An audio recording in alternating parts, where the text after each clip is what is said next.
മകരവിളക്ക് ദർശനത്തിനായി സമഗ്രമായ സുരക്ഷാ സംവിധാനങ്ങളാണ് ഒരുക്കിയിട്ടുള്ളതെന്ന് ഇടുക്കി ജില്ലാ ഭരണകൂടം വ്യക്തമാക്കി. പുല്ലുമേട്, പാഞ്ചാലിമേട്, പരുന്തുംപാറ എന്നിവിടങ്ങളിൽ ജില്ലാ കളക്ടർ ഉൾപ്പെട്ട സംഘം ഒരുക്കങ്ങൾ വിലയിരുത്തി. കുമളി കോഴിക്കാനം റൂട്ടിൽ 50 KSRTC ബസ്സുകൾ സർവീസ് നടത്തും. 8 ഡിവൈഎസ്പിമാർ, 19 ഇൻസ്പെക്ടർമാർ എന്നിവർ ഉൾപ്പെടെ 1200 പോലീസ് ഉദ്യോഗസ്ഥരെയാണ് സുരക്ഷയ്ക്കായി നിയോഗിച്ചിട്ടുള്ളത്. ഇതിനു പുറമെ 150 പ്രത്യേക ഉദ്യോഗസ്ഥർക്കും ചുമതല നൽകിയിട്ടുണ്ട്. കാഴ്ചാ കേന്ദ്രങ്ങളിൽ ഉറപ്പുള്ള ബാരിക്കേഡുകൾ സ്ഥാപിച്ചതായും ഇടുക്കി SP TK വിഷ്ണു പ്രദീപ് അറിയിച്ചു. മകരവിളക്ക് ദർശനശേഷം പുല്ലുമേട് നിന്ന് സന്നിധാനത്തേക്ക് പോകാൻ തീർത്ഥാടകരെ അനുവദിക്കില്ലെന്നും ജില്ലാ ഭരണകൂടം വ്യക്തമാക്കിയിട്ടുണ്ട്. ഇടുക്കി ജില്ലയിൽ 8 ഡിവൈഎസ്പിമാരും 19 ഇൻസ്പെക്ടർമാരും ഉൾപ്പെടുന്ന 1200ഓളം പോലീസ് ഉദ്യോഗസ്ഥരെ വിന്യസിച്ചിട്ടുള്ളതാണ്. പ്രധാനപ്പെട്ട മകരവിളക്ക് വ്യൂ പോയിന്റ്സായ പുല്ലുമേട്, പരുന്തുംപാറ, പാഞ്ചാലിമേട് എന്നിവിടങ്ങളിൽ കൃത്യമായിട്ടുള്ള സുരക്ഷാ ക്രമീകരണങ്ങൾ ഏർപ്പാടാക്കിയിട്ടുള്ളതാണ്.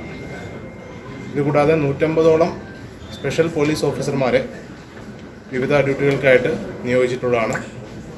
ആസ്ക ലൈറ്റുകൾ പുല്ലുമേട് ഭാഗത്ത് നമ്മൾ വിന്യസിച്ചിട്ടുള്ളതാണ്. ഇതുമായി ബന്ധപ്പെട്ട ഹരിഹരൻ കമ്മീഷൻ നിർദ്ദേശപ്രകാരമുള്ള എല്ലാ സുരക്ഷാ ക്രമീകരണങ്ങളും ജില്ലാ പോലീസ് ഏർപ്പെടുത്തിയിട്ടുണ്ട്. കുമളി, പീരുമേട്, വണ്ടിപ്പെരിയാർ ഭാഗങ്ങളിൽ ഗതാഗത നിയന്ത്രണം ഏർപ്പെടുത്തുന്നതിന്റെ ഭാഗമായി തേനി പോലീസിന്റെ സഹായവും തേടിയിട്ടുണ്ട്. കോഴിക്കാനം, പുല്ലുമേട് വഴിയിൽ മാത്രം 365 പോലീസ് ഉദ്യോഗസ്ഥരെയാണ് നിയോഗിച്ചിട്ടുള്ളത്. കുമളി വഴി തിരക്ക് വർദ്ധിക്കുമ്പോൾ കമ്പമെട്ട് വഴി തീർത്ഥാടകരെ കേരളത്തിലേക്ക് പ്രവേശിപ്പിക്കും. കുമളി വഴി തിരികെ പോകാൻ സൗകര്യമൊരുക്കുകയും ചെയ്യും. ഗവി റൂട്ടിൽ മകരജ്യോതി കാണുന്നതിനായി വനത്തിനുള്ളിലെ അപകടകരമായ സ്ഥലങ്ങളിലൂടെ സഞ്ചരിക്കുന്നത് തടയാൻ പോലീസും വനംവകുപ്പും സംയുക്ത പരിശോധന ശക്തമാക്കും. BSNL പുല്ലുമേട്ടിൽ താൽക്കാലിക മൊബൈൽ ടവർ നിർമ്മിച്ച് മൊബൈൽ കവറേജ് ലഭ്യമാക്കിയതായി ജില്ലാ കളക്ടർ V വിഘ്നേശ്വരി അറിയിച്ചു. C Malayalam news, Idukki.